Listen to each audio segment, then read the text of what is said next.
안녕하세요. 로얄부동산 대표 김영희 소장입니다. 오늘은 지난 12월 16일 발표된 12.16 부동산 대책에 대해서 한번 살펴보려고 합니다.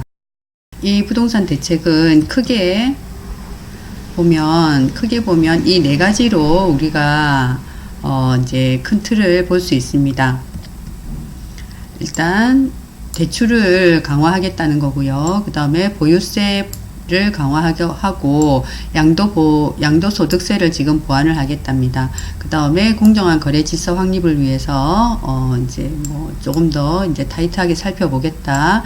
그 다음에 실수요자를 위한 공급을 확대하겠다. 이런 내용이고요. 우리가 요 내용을 조금 더 들여다보면 투기 수요를 막고 실수요자 중심으로 시장을 유도하기 위해서 일단 규제를 강화하겠다는 내용입니다. 그리고 이 내용 안에는 대출을 규제하고 그 다음에 갭 투자를 막기 위한 전세자금 대출도 좀 이제 규제를 하겠다는 내용이고, 양도소득세, 그 다음에 보유세 부담, 요 내용을 집중적으로 살펴보도록 하겠습니다. 보시면 지금 투기적 대출 수요 규제를 강화하기 위해서 지금 주로 여기에 해당되는 지역들은 이렇게 보시면 투기지역과 투기과열지구에 해당되는 그런 내용들이 많습니다. 이런 투기지역이나 투기과열지구에 주택담보대출을 강화를 할 건데 어떤 식으로 할 건가를 보면, 지금 9억 원 초과되는 주택에 대해서 지금 주택담보대출을 신청을 할 경우에 지금 차등적으로 이렇게 규제를 하겠답니다. 어떤 식으로 될 건가를 볼게요. 지금 그 9억 이하분에 대해서는 그 앞에와 마찬가지로 40%를 적용을 할 겁니다. 그러면 9억 초과분에 대해서는 차등을 어떻게 둘 건가를 보니까 LTV 적용을 20%만 해준답니다. 그러니까 9억까지는 40%고 그 다음에 9억 초과분에 대해서는 20%를 적용을 할 건데요. 그 예를 보시면 제가 만약에 주택을 투기과열지구에 있는 주택을 14억을 주고 샀다고 가정을 해볼게요. 그래서 14억을 주고 주택을 살 건데 돈이 없으니까 제가 담보대출을 좀 받을 겁니다. 근데 지금 9억까지는 40%라고 했잖아요. 그죠? 그래서 9억의 40%니까 3억 6천은 받을 수가 있고, 그 다음에 나머지 5억 원이 9억의 초과분이 되니까 이 5억에 대해서는 20%만 대출을 해준답니다. 그러면 1억이 되니까 합쳐서 4억 6천만 원만 대출이 가능하다는 이야기가 되겠습니다. 그 다음에 초고가 아파트, 시가 15억이 넘는 초고가 아파트에 대해서는 주택담보대출을 아예 금지를 하겠답니다. 그래서 그거 같은 경우에는 이제 개인뿐만 아니라 사업자나 법인들도 모두 해당되는 내용이고, 자, 그래서 이 투기지역이나 투기과열지구의 15억이 넘는 아파트를 담보로 한 주택담보대출은 아예 금지를 하겠다고 합니다. 그 다음에 DSR도 강화를 하겠다고 하고, 그 다음에 실수요자의 요건을 조금 더 강화를 하겠다고 합니다. 그래서 그 앞에는 우리가 고가주택 기준을 공시지가 9억 원으로 했는데 이제는 시가 9억 원으로 변경을 하겠다고 그렇게 하네요. 그 다음에 이제 우리가 또 이 투기지역이나 투기과열지구에서 1주택을 구입을 하거나 혹은 무주택자가 고가주택을 구입을 하는 부분에 대해서는 1년 이내 전입을 하고, 또 내가 기존에 살았던 구주택에 대해서는 처분을 하여야 한답니다.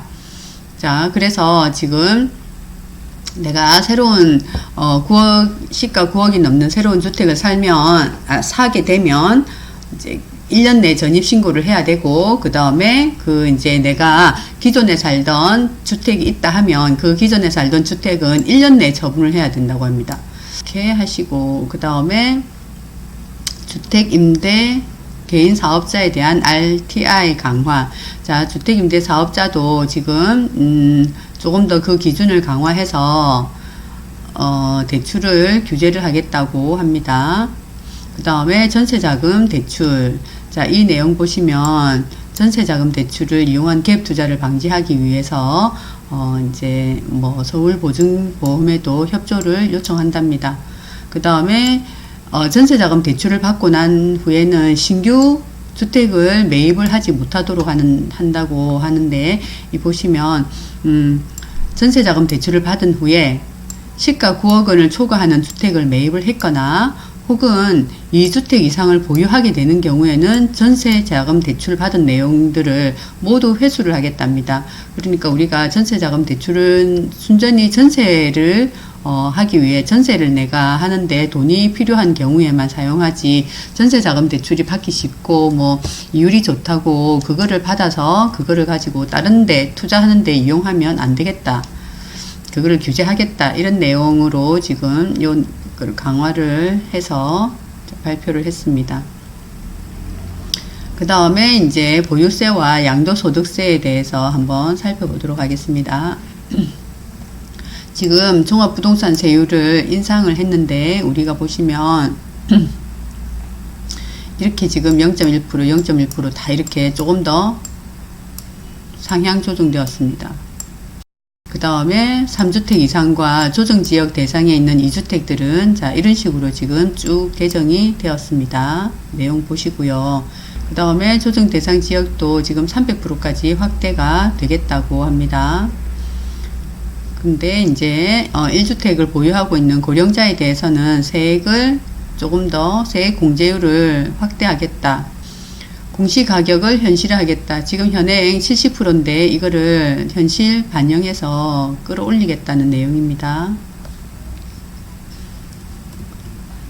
자, 그 다음에 보시면 양도소득세에 대한 내용인데, 자, 여기에 우리가 이전에는 양도소득세 같은 경우에 실거래 9억을 초과하는 양도세 같은 경우에는 장기보유 특별공제를 내가 10년을 살게 되면 80%까지 줬거든요.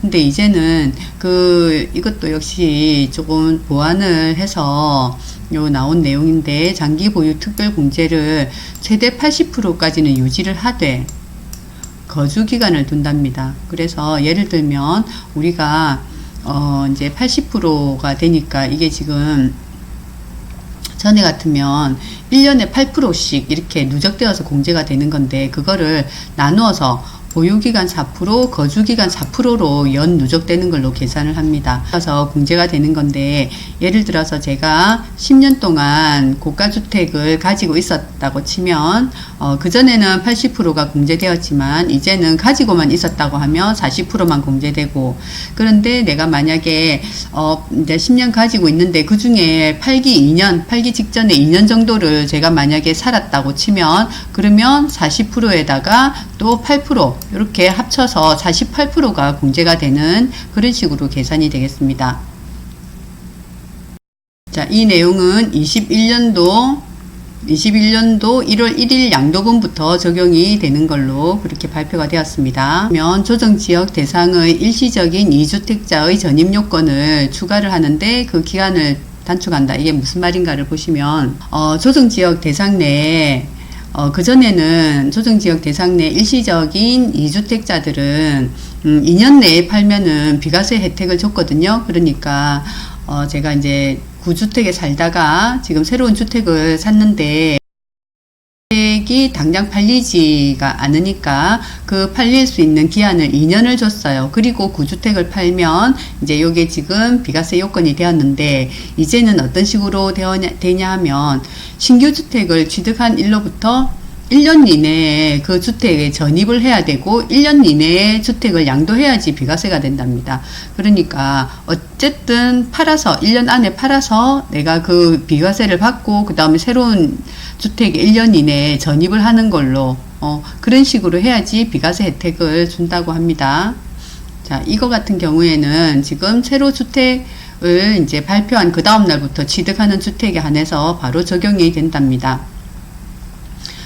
등록 임대주택에 대해서 양도소득세 비과세 요건에 지금 거주요건을 추가를 하기로 합니다. 전에 같으면 우리가 임대사업자 등록이 된 그런 이제 주택 같은 경우에는 거주하지 않아도 나머지 주택에 대해서는 1세대 1주택의 비과세 혜택을 받을 수가 있었거든요. 근데 이제 조정지역 대상 안에 있는 임대주택을 임대주택도 내가 2년을 거주해야지 나머지 제가 살고 있는 그런 1세대 1주택에 대해서 비과세 혜택을 줄 수가 있다고 합니다. 그래서 내가 만약에 그 집에 대해서 내가 임대 등록을 하더라도 이 주택에 2년은 적어도 2년은 살아야지 나머지 주택에 대해서는 비과세를 줄 수 있다고 그렇게 되어 있네요.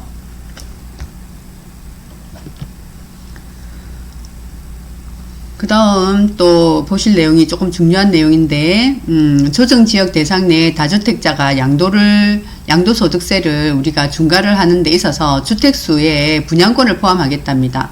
그전에는 우리가 이제 분양권 같은 경우에는, 이렇게 이제 누적되는 주택수에는 포함되지 않았거든요. 이제는 다 이게 이제 내가 집을 한 채, 예를 들어서 조정지역 안에 있는 집을 한 채 팔 건데, 집이 한 채가 있고, 그 다음에 제가 주택은 없지만 만약에 분양권을 2개 정도 가지고 있다 이렇게 되면 내가 이 조정지역 대상 안에 있는 주택을 팔 때 나는 3주택자가 되는 거예요. 그래서 3주택자가 이제 양도소득세에 중과되는 그런 비율로 제가 그렇게 양도소득세 계산이 된다고 합니다. 언제부터냐 하면 21년도 1월 1일부터 이게 해당이 된답니다. 양도분부터요. 그 다음에 이 내용도 역시 또 중요하네요. 양도소득세가 그 세율 인상이 되는데, 우리가 지금 현재는 1년 미만인 경우에는 40%, 그 다음에 1년 이상 2년 미만인 경우에는 일단 기본 세율로 갔는데, 이제부터는 1년 미만인 경우에는 무조건 50%, 그 다음에 2년 미만인 경우에는 40%, 그 다음에 2년 이상이 되어야지 6에서 40%의 기본 세율로 그렇게 된다고 합니다.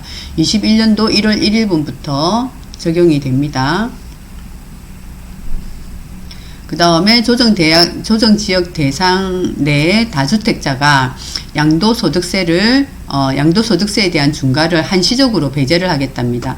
이런 앞에 내용들이 다 있었고, 그 다음에 그 앞에 우리가 이제 다주택자들이 지금, 집을 팔 때 중과되는 비율이 뭐 200%, 300% 이렇게 되었는데, 20%, 30% 이렇게 되었는데, 이런, 장기 보유 특별 공제를 배제하고 중과하고 이런 내용들을 한시적으로 다 배제를 할 테니까 이 기간 안에 팔면 소득세 중과도 없애주고 장기 보유 특별 공제도 적용을 하겠다. 그러니까 그 기간 안에 팔면 좋겠다. 는 그런 의도가 나와 있네요. 그래서 이거는 언제부터냐 하면 발표된 12월 17일부터 내년 20년 6월 말까지 6개월간 이렇게 양도하는 주택에 대해서는 이런 모든 중과 내용을 배제를 하고 장기 보유 특별 공제를 적용을 해주겠다고 합니다. 그 다음에 이제 시장 거래 질서를 위해서 이런 조사를 강화를 하겠다고 합니다. 그 다음에 우리가 자금 조달 계획서를 제출을 이제 하라고 하네요. 그래서 조정지역 안에 있는 조정지역이나 혹은 뭐 투기지역, 투기과열지구 이런데 주택을 구입을 할 경우에는 3억 이상의 주택을 구입할 경우, 그 다음에 비조정지역 같은 경우에는 6억 이상의 주택을 취득할 때는 이렇게 이제 자금 조달 계획서와 그 증빙 자료를 제출하라고 합니다. 뭐 차근차근히 이렇게 이제 우리가 미리미리 준비를 해 놓으셔서 이거는 나중에 같이 제출을 하면 될 것 같습니다. 그 다음에 공정한 청약 질서를 확립하기 위해서 자 이렇게 뭐 공급 질서 교란 행위나 불법 전매를 했다 이러면 지금 청약 금지를 하겠답니다. 10년간 청약 금지하겠답니다. 이런 거는 우리가 거의 보통은 안 하죠. 그 다음에 청약 요건을 강화를 하겠다고 합니다. 전에는 뭐 1년 거주하면 된다 했는데 이제는 조금 더 그 거주 요건을 강화를 해서 뭐 2년 이상 그렇게 하는 걸로 합니다. 그 다음에 청약 재당첨 제한 강화, 청약이 한번 되었으면 분양가 상한제 주택이나 투기과열지구에서는 10년간 다시 당첨이 청약이 되지 못하고, 그 다음에 조정지역에서는 당첨되고 나면 재당첨 제한 기한이 7년이라고 합니다. 그 다음에 임대 등록도 좀 더 제도를 보완해서 임대 등록이 되었을 때 우리가 주었던 그런 혜택들이 많이 축소가 된다. 이런 내용들입니다. 자, 지금까지 제가 우리가 주로 이제 와닿는 그런 내용에 대해서 한번 살펴봤습니다. 감사합니다. 로얄부동산 대표 김영희 소장이었습니다.